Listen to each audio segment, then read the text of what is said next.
चिंता एक ऐसा विषय है जो शैतान का एक बड़ा हथियार है। जब चिंता आपकी लाइफ में होगी, आपके जीवन में प्रार्थना नहीं होगी। परमेश्वर का वचन आपके सामने आएगा, लेकिन चिंता उसे खा जाएगी। लेकिन मैं आपके लिए वो वचन लेकर आया हूँ, और परमेश्वर इस वचन के द्वारा आपसे एक मैसेज देना चाहता है, ताकि जो लोग इन दिनों में डिप्रेशन, चिंताओं में, अपनी घरेलू समस्याओं से गुजर रहे हैं, उनके लिए एक मैसेज परमेश्वर का है। उत्पत्ति 50 उसका 20, यद्यपि तुम लोगों ने मेरे लिए बुराई का विचार किया था, परंतु परमेश्वर ने उसी बात में भलाई का विचार किया है। ये उन लोगों के लिए है कि उनको लगता है कि बहुत से लोग मेरे खिलाफ खड़े हो चुके हैं, मेरे ऊपर इतनी मुसीबतें हैं, मुझे ताने मिल रहे हैं कि तू किसी काम का नहीं, तेरा बस का कुछ नहीं। बहुत सी चीज़ों से कई लोग ऐसे फेस कर रहे होंगे, चाहे वो आर्थिक तंगी में हो, चाहे वो बीमारी में हो, वो कोई भी समस्या हो, लोग आपको ताने मारते हैं, और आपके अपने भी उनमें शामिल हैं जो आपको भला बुरा कहते हैं। आपको क्या करना है? आपको किसी भी रिश्तेदार की या किसी भी आदमी की ज़रूरत नहीं है। जो शांति परमेश्वर दे सकता है वो कोई नहीं दे सकता। परमेश्वर आपसे कहता है कि मेरी प्रेजेंस में आ बेटे, मेरी प्रेजेंस में आ बेटी। जब आप उसकी प्रेजेंस में आओगे, यीशु मसीह ने कहा मैं अपनी शांति उन पे डालूंगा।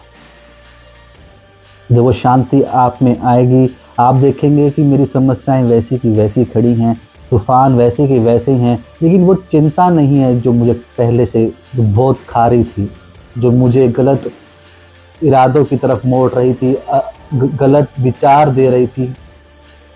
वो चिंता अब आपके जीवन में नहीं रहेगी, क्योंकि वो चिंता सिर्फ परमेश्वर की प्रेजेंस ही है जो उन चिंताओं से आपको मुक्त कर सकता है।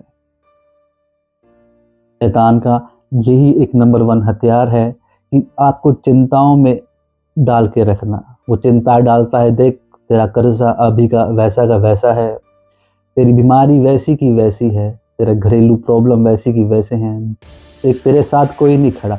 वो झूठ लेकर आता है, लेकिन वचन जो जीवित है वो आपके करीब आते आते आप उसे इग्नोर कर देते हैं, क्योंकि शैतान ने आपको चिंताओं से घेर रखा है। लेकिन आज के बाद आप जब परमेश्वर की प्रेजेंस में बैठें और कहें, खुदावंद मेरे हाथ खड़े हैं, अब मैं तेरे पास आता हूँ अपनी सारी चिंताओं को लेकर। और तेरा वचन ये कहता है, यद्यपि लोग मेरे लिए बुराई का विचार करते हैं, तो उन्हीं बातों में से मेरी भलाई का विचार करेगा। ये उत्पत्ति 50 के 20 में लिखा है। और इसी के साथ साथ अब रोमियो को जो 8 के अध्याय में लिखा है कि सारी बातें मिलकर मेरे लिए भलाई को पैदा करेंगे, जो प्रभु यीशु मसीह से प्रेम करते हैं। आप देखेंगे, आप डेली परमेश्वर की प्रेजेंस में बैठेंगे, घोषणाएं करेंगे, आप देखेंगे कि वो असीम शांति आपके जीवन में कार्य करेगी। आप देखेंगे कि समस्या तो वैसी की वैसी हैं, लेकिन एक शांति, एक पीस मेरे अंदर है, और वो पीस दुनियावी नहीं होगा, वो आत्मिक होगा, वो परमेश्वर की ओर से होगा।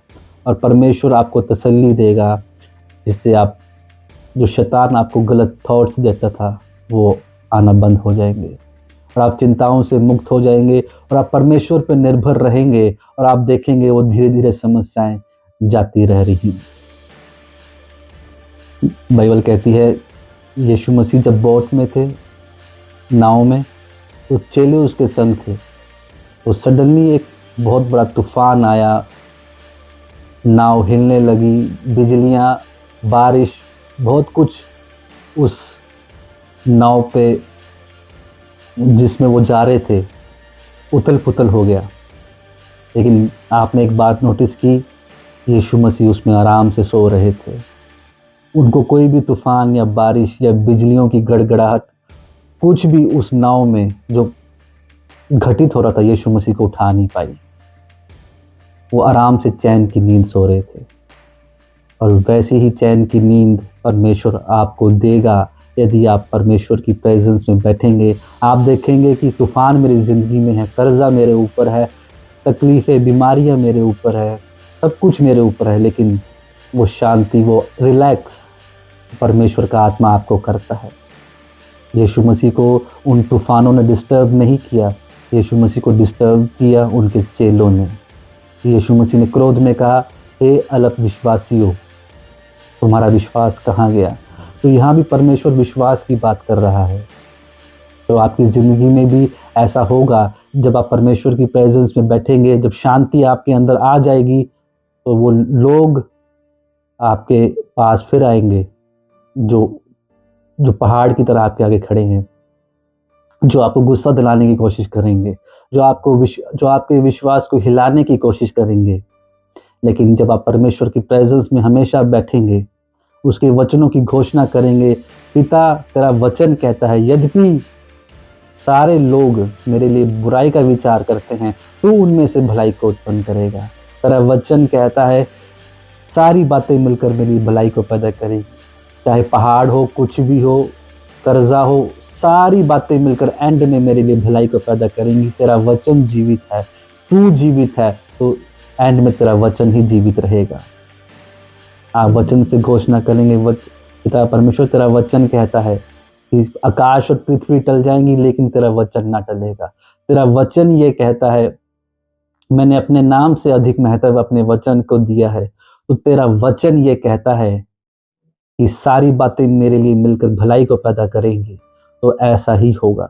आप डेली उसकी प्रेजेंस में जाके उसकी आराधना करते हुए, उसकी प्रार्थना करते हुए ये घोषणा जब करोगे आप, तो आप देखेंगे शैतान के चालें आपकी ज़िंदगियों से दूर होती जाएंगी और एक असीम शांति जो समझ से परे है, परमेश्वर ने कहा मैं तुम्हारे जीवन में डालूंगा।